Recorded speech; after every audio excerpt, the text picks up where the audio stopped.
E faço aqui rapidamente minha pergunta, já que economia é seu campo, é na economia que nós vamos discutir. Vamos lá. Todos os indicadores econômicos e sociais da Venezuela eram positivos até 2013. O PIB cresceu 45,93% nos 14 anos de Chávez, uma média anual de 2,74%, apesar dos graves conflitos internos provocados pela oposição golpista e da crise mundial de 2008. O desemprego caiu de 10,6% para 5,6%. Os venezuelanos vivendo abaixo da linha da pobreza caíram de 54% para 23,9%, enquanto a pobreza extrema despencou de 25,1% da população para 7,3%. De acordo com o índice Gini, que mede a desigualdade de renda, a Venezuela passou de 0,49 para 0,398. Quanto menor o índice, maior a igualdade. Em termos de IDH, índice de desenvolvimento humano, a Venezuela foi de 0,695 para 0,771, melhorando em termos de desenvolvimento humano. Somente com as sanções econômicas mais severas estabelecidas a partir de 2014 por Barack Obama, acompanhadas da queda abrupta do preço do petróleo também em 2014, a Venezuela passou a viver uma situação de crise de 2014 a 2020, já sob o governo de Nicolás Maduro. Não está mais do que claro de que os principais problemas econômicos e sociais da Venezuela têm origem em fatores externos, na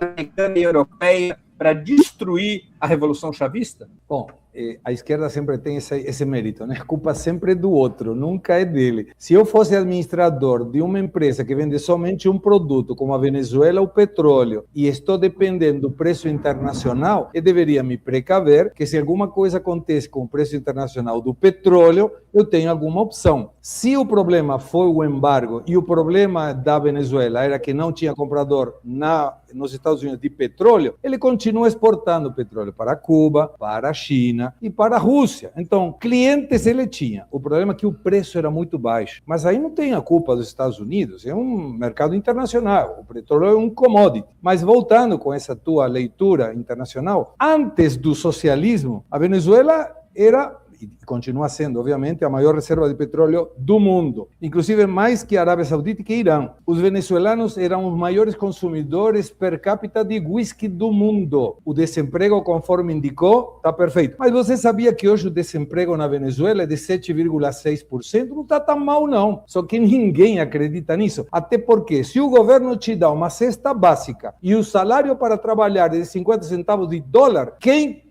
caraca vai querer trabalhar? Ninguém. O governo te dá uma cesta básica sustentosa, como você falou, para não morrer de fome, e o salário, se trabalhar, é 50 centavos de real. 2,5 reais para você trabalhar. É melhor não trabalhar. Agora, nos anos 70, os venezuelanos tinham o maior poder de compra da América Latina, segundo a OCDE. A inflação em 2019, 2019 já era Maduro, não era, Breno? Era Maduro. Em 2019 chegou a 53.000%. Em 2025 vai ser de 556%. Mas sabe como mide, segundo o IBGE da Venezuela, a inflação da Venezuela? É pelo custo do café na padaria. Ou seja, mais mentiroso que falar que não teve corrupção no governo da esquerda. Mas mesmo assim, os indicadores econômicos que você possa ler, o que eu possa ler, não convencem a ninguém. A Venezuela chegou a ter 94,5% da população baixo a linha de pobreza, Breno. E isso é perguntar a um venezuelano. Então, se você argumenta que o sucesso da Revolução Bolivariana é pagar 50 centavos de dólar e uma ajuda da Bolsa Pátria para que alguém não morra de fome, eu tenho certeza que os venezuelanos estão muito felizes com que o Maduro tinha saído. Mas vamos lá, respondendo a tua pergunta sobre o sequestro do Maduro. Hoje, quem é presidente do Maduro? É a tua amiga, Delcy Rodrigues. Estou errado? É Delcy Rodrigues a presidente. Ok, Delcy não era vice-presidente do Maduro? Presidente interina. Presidente interina. Coloquei aí porque a Constituição não elege, né, a presidência e vice-presidente. Presidente interina. O presidente da Assembleia não continua sendo Jorge Rodrigues, que curiosamente é o irmão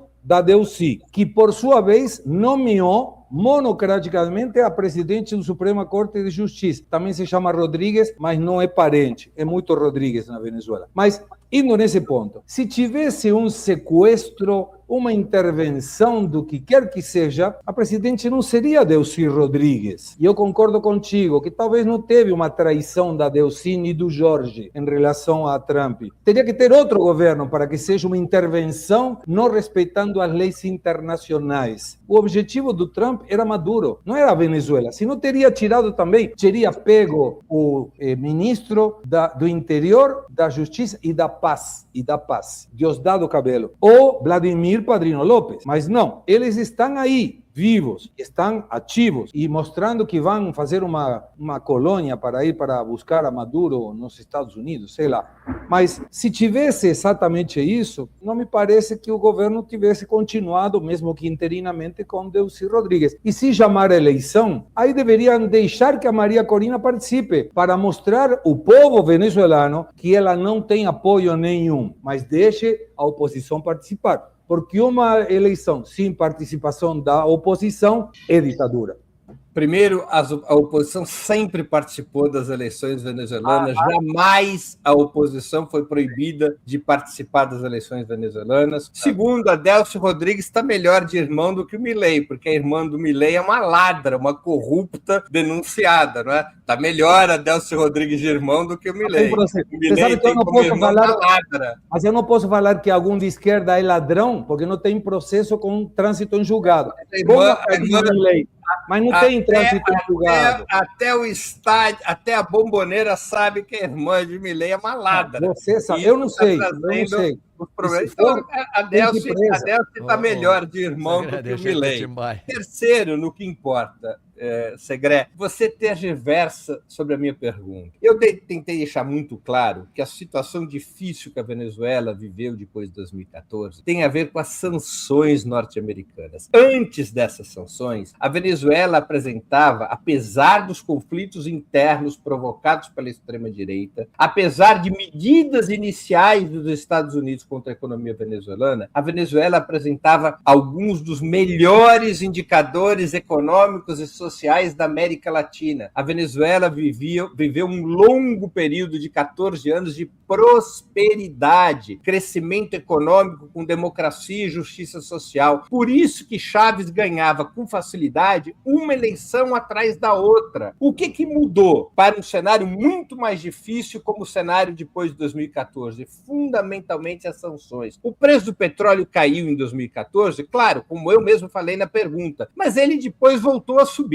O tema principal não está no preço do petróleo, embora ele tenha tido um reflexo nas dificuldades venezuelanas, está nas sanções. As sanções prejudicaram muito a capacidade produtiva da Venezuela, porque a Venezuela não conseguiu crédito para reformar e manter suas refinarias, a Venezuela teve dificuldades no sistema creditício, a Venezuela não consegue colocar todo o seu petróleo na China, a China consome apenas para o seu consumo interno, a China compra apenas 4% do petróleo que necessita da Venezuela. A Venezuela teve sua produção de petróleo, ela caiu de 3,2 milhões de barris por dia para menos de 1 milhão. No auge da crise, a Venezuela extraía apenas 300 mil barris de petróleo por dia. Isso, evidentemente, provocado pelas sanções, dificultou muito a vida econômica da Venezuela. Eu estou aqui trazendo uma informação que é do seu ramo de atividades, que você não deveria tergiversar, que você deveria debater com dados, com números, esses dados e números que você parece desconhecer ou não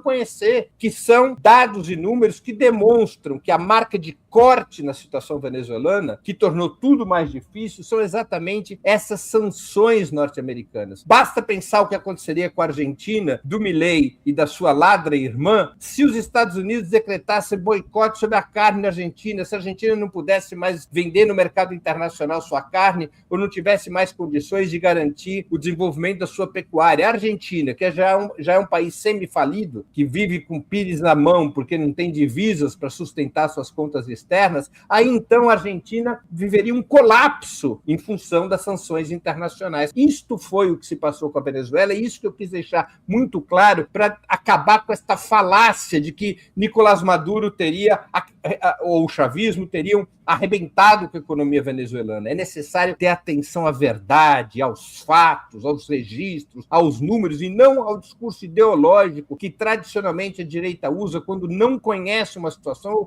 ou quando quer falar inverdades acerca desse cenário. A culpa de qualquer coisa, em qualquer país socialista, a Revolução Comunista na Cuba, que deixou todo mundo, não tem água, não tem luz, não tem comida, não tem papel higiênico. Venezuela passa mesmo sempre a culpa dos Estados Unidos. Ou seja, não sei de que se trata, mas para vocês, da esquerda, a culpa sempre é do outro, nunca é de si. Se você tem um país que tem um único produto, e é o petróleo, e podem verificar, por favor, a audiência inteligente que é, verifique. Quando o petróleo diminuiu de $90 o barril, a crise venezuelana começou. Até esse momento, já tinha o bloqueio, e mesmo assim, não tinha problema. O problema está que nem Chávez, nem Maduro, nem o passarinho que fala com Maduro, estava atento a que isso poderia acontecer. E acontecendo que você não arrecadar o que você precisa gastar, você leva toda a população para o lixo. É a mesma coisa que acontece aqui no Brasil em relação ao déficit fiscal. Quando você gasta muito, mais do que arrecada,